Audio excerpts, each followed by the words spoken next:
Assalamualaikum warahmatullahi wabarakatuh.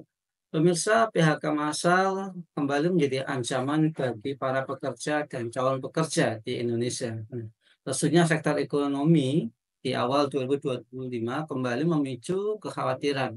Angka pengangguran merangkak naik sementara gelombang PHK tak kunjung mereda.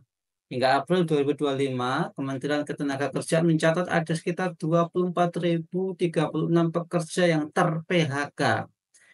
Jumlah ini hampir sepertiga dari total PHK tahun lalu yang mencapai 77.000. 77.000, pemirsa, bukan angka yang kecil. Nah, bagaimana ini semuanya bisa terjadi dan apa solusinya? Kita akan membahasnya dengan Bung Yuwana dari TEVI. Assalamualaikum Bung Yuwana. Waalaikumsalam warahmatullahi wabarakatuh, Bung Baik, Nanang. luar biasa. Bung Yuwana, ini sejak awal tahun kabar buruk datang bertubi-tubi dari dunia kerja. Ribuan buruh tekstil di Jawa Barat dan Jawa Timur mendadak kehilangan pekerjaan. Satu demi satu pabrik memutuskan menyusutkan kapasitas bahkan tutup sama sekali.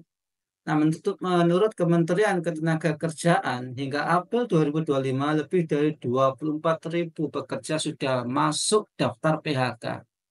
Apakah ke depannya dunia kerja akan terus begini pun suram dan sepertinya tidak ada harapan gitu. Ya, baik Bung Nanang, terima kasih. Raditu billahi robba wa bil islami dina wa bi Muhammadin nabiyya wa rasula Rabbi zidni ilma warzuqni fahma Rabbi syrah li sadri wa yassir li amri wahlul 'uqdatam min lisani yafqahu qawli amma ba'd. Eh, Kabar ribuan buruh kehilangan pekerjaan bahkan sejak awal 2025 ini terutama di sektor tekstil ya, Bung Nanang ya, di Jawa Barat dan Jawa Tengah, ini merupakan sinyal darurat bagi dunia ketenagakerjaan Indonesia. Dan tentunya ini menunjukkan tren yang tidak bisa diabaikan ya. Nah, apakah ke depan dunia kerja akan semakin suram? Jadi potensi suramnya itu besar sekali, Bung Nanang. Dalam pengamatan saya ya, kalau pemerintah dan pelaku industri itu tidak segera berbenah, tidak segera mengambil langkah strategis, maka potensi suramnya itu semakin besar. Tuh. Nah, kenapa bisa begitu? Karena faktor utama gelombang PHK yang terjadi, yang terus-menerus bermunculan ini kan, itu kan akibat persaingan sistem kapitalisme global, ya. Persaingan sistem kapitalisme global, perang dagang antara Amerika dengan Cina, terus kemudian menimpa Indonesia begitu loh, termasuk dunia industrinya. Jadi pasca pengumuman Presiden Trump yang menaikkan tarif impornya itu, ya perang dagang antara Amerika dengan Cina itu berimbas pada lesunya permintaan global, ya sehingga berakibat pada lesunya ekspor. Padahal industri ya khususnya industri tekstil Indonesia ini kan sangat bergantung pada ekspor ya. Melemahnya permintaan dari pasar Amerika dan Eropa ya karena inflasi dan ketidakpastian ekonomi global itu membuat banyak pabrik yang kemudian kehabisan pesanan, tidak ada konsumen yang tidak ada pelanggan yang kemudian pesan. Kemudian ditambah lagi, diperparah lagi dengan masuknya produk-produk Cina. Ya, produk-produk yang diimpor dari Cina yang harganya sangat murah ya. Itu dan itu menyerbu pasar domestik Indonesia. Kan pasar jadi jenuh gitu kan. Terus kemudian terutama produk lokal kan tentu sulit bersaing ya. Kalau dalam hal kualitas sih nggak kalah sebetulnya, tapi sulit bersaingnya itu dalam hal harga, dari sisi harga. Padahal tenaga kerja lokal yang banyak dikorbankan di PHK itu kan tidak bisa ditekan menjadi semakin murah kan, digaji dengan murah itu kan UMR sekarang aja sudah sangat murah itu. Makanya kemudian ini harus menjadi perhatian yang serius ya. Belum lagi adanya transformasi teknologi ya, yang tidak diiringi dengan kesiapan tenaga kerja ya, otomatisasi, digitalisasi ya, terus kemudian disrupsi terjadi di mana-mana. Jika ada jika tidak ada reskilling ya, skillnya dilatih ulang ya, maka banyak pekerja yang akan tertinggal, akan tertindas, akan tergulung, akan kalah bersaing. Makanya kemudian tadi saya sebutkan harus ada regulasi, harus ada keseriusan pemerintah ya untuk melindungi tenaga kerja Indonesia ini.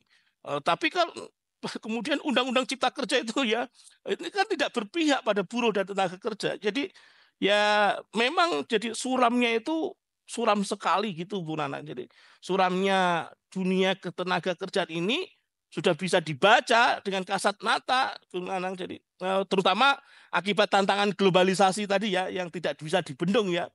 Makanya kemudian negara melalui pemerintah yang sedang berkuasa sekarang ini itu dia tidak mampu menjaga kondisi tenaga kerja dalam negeri ya.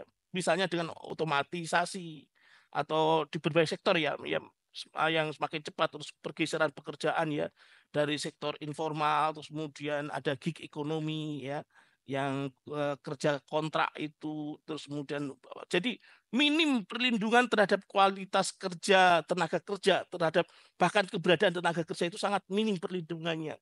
Tidak ada pendidikan terus kemudian keterampilan yang tidak selaras dengan kebutuhan industri dan sebagainya.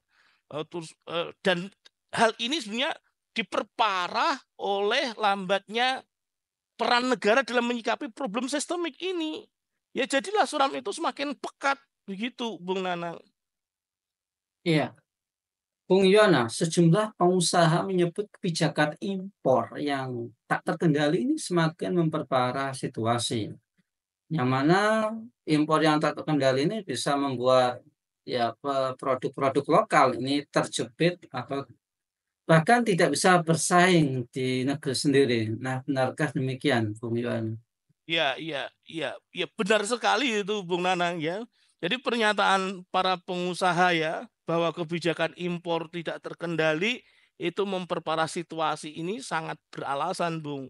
Karena ini mereka itu kan pelaku pelaku praktis di lapangan. Bahkan itu didukung oleh bukti-bukti di lapangan yang sangat kuat ya, terutama di sektor tekstil ya, Bung Nanang ya, di alas kaki dan manufaktur ringan lainnya. Jadi banyak pengusaha ya, terutama di sektor tekstil dan garmen ya, tadi mengeluhkan masuknya produk impor ya, terutama dari Cina, dari Bangladesh, kemudian Vietnam, dengan harga yang jauh lebih murah daripada produksi dalam negeri. Nah, minimnya pengawasan dan lemahnya kontrol kuota atau standar ya produk-produk imporan ini bisa dijual dengan harga jauh di bawah harga pokok produksi lokal kan. Itu bisa menguasai rak retail nasional. Bahkan di e-commerce ya, bahkan di e-commerce yang sering dibuka oleh masyarakat Indonesia itu. Jadi akibatnya itu bisa menurunkan permintaan terhadap produk-produk lokal, kalah bersaing dalam aspek harga tadi yang terlalu murah tadi. Nah, pada saat produk impor itu membanjir, maka pabrik lokal tentu kehilangan pasar. Pabrik lokal kehilangan pesanan dan pelanggan akibat kapasitas produksi yang menurun tadi.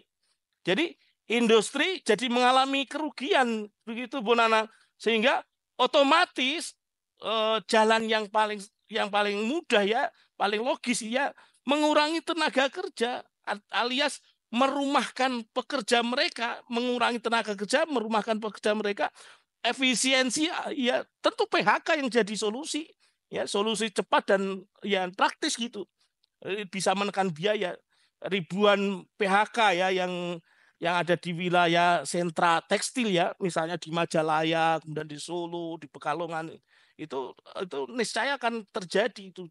Padahal ya kalahnya produk lokal ini bukan karena kualitas ya Bung Nanang.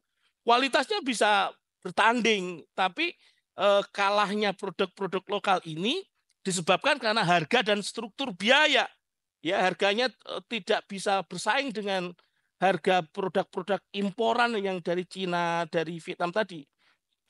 Selain itu tentu karena abainya atau abainya pemerintah ya dalam hal ini tidak adanya perlindungan dari negara. Begitu Bung Nanang. Baik, Bung Yona, apakah negara harus secepatnya hadir di titik paling rentan, yaitu di buruh yang kehilangan pekerjaan, UMKM yang kolaps, dan lulusan baru yang tak menemukan tempat kerja. Nah, dengan cara apa ini semua bisa dilakukan? Kok kayaknya selama ini upaya-upaya tersebut sudah dilakukan tapi tidak kunjung membuahkan hasil, Bung? Ya, karena ini problemnya problem sistemik ya, Bung. Tidak sekedar problem dalam negeri negara Indonesia saja, tidak. Jadi ini problem global. Tadi sudah saya jelaskan efek dari perang dagang Amerika melawan Cina itu ekonomi dunia ini saat ini kan sedang berada pada fase penyesuaian yang sangat brutal, bahkan penuh guncangan struktural itu sangat sangat terjadi. Makanya bukan sekedar pertumbuhan yang lambat, tapi sebetulnya ini bukti bahwa kapitalisme itu gagal begitu loh. Gagal dan mereka tidak mau disebut gagal. Mereka pengen memperbaiki dirinya. Karakter kapitalisme kan memang selalu ngerungsungi, kalau orang Jawa bilang itu, selalu memperbaiki kulitnya saja, berganti kulit. Jadi semacam sulapan ke dalam bentuk baru gitu. Substansinya sih sama saja.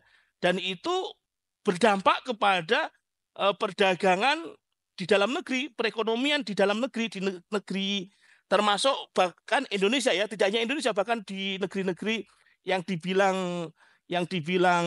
apa negara-negara berkembang dunia ketiga. Harusnya kan ini momentum ya, momentum. Jadi momentum kebangkitan negeri-negeri Muslim selama ini termasuk Indonesia itu harusnya seperti apa ibarat singa tidur, membangunkan singa tidur, harusnya begitu, membuat apa blok sendiri gitu.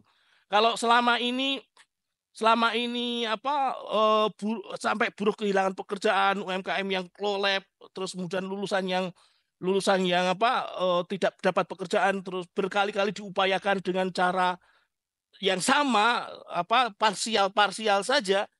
Kondisi seperti ini apa akan jatuh pada lubang yang sama, Bung Nanang, akan terjebak pada kapitalisme lagi.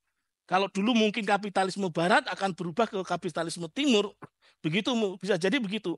Makanya memang negara wajib hadir, dan hadirnya itu tidak parsial ya.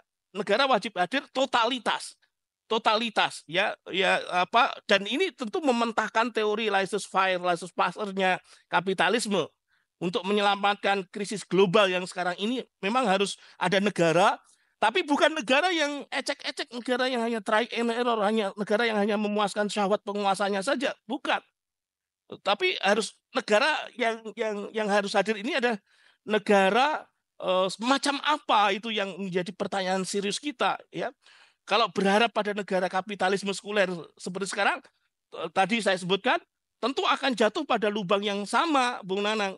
Maka negara yang bisa menyelamatkan kondisi dunia ekonomi global yang krisis ini, yang kemudian pasti akan berdampak kepada negeri-negeri Indonesia, Malaysia, Mesir, Pakistan, dan lain sebagainya, bahkan dunia sampai level mikro, itu ya tentu yang mengerti tentang penciptaan manusia itu sebenarnya untuk apa, yaitu negara yang menerapkan sistem Islam.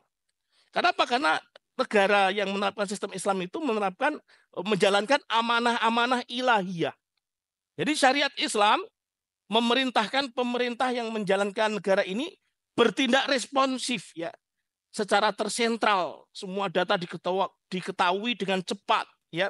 Terus kemudian komando yang bersifat kolaboratif antar bagian itu bisa saja menyelamatkan buruh yang kehilangan pekerjaan, UMKM yang kolab ya, termasuk lulusan yang baru nganggur tadi. Itu apalagi kemudian bisa menambah APBN negara. Makanya kemudian langkah strategis Pak Prabowo kemarin ketika pasca Donald Trump memberikan pengumuman tentang kenaikan tarif resiprokal katanya, tapi ternyata juga berubah-ubah itu. Kan Pak Prabowo kan langsung berkunjung ke Mesir, berkunjung ke Malaysia, ke Mesir, ke Turki, ke beberapa negara-negara Muslim. Itu harusnya di situ ada kesepakatan, harusnya menggalang persatuan negeri-negeri Muslim itu, sebagaimana dulu Rasulullah SAW pasca hijrah dari Mekah ke Madinah kan langsung mempersatukan Muhajirin dan Ansor, harusnya begitu.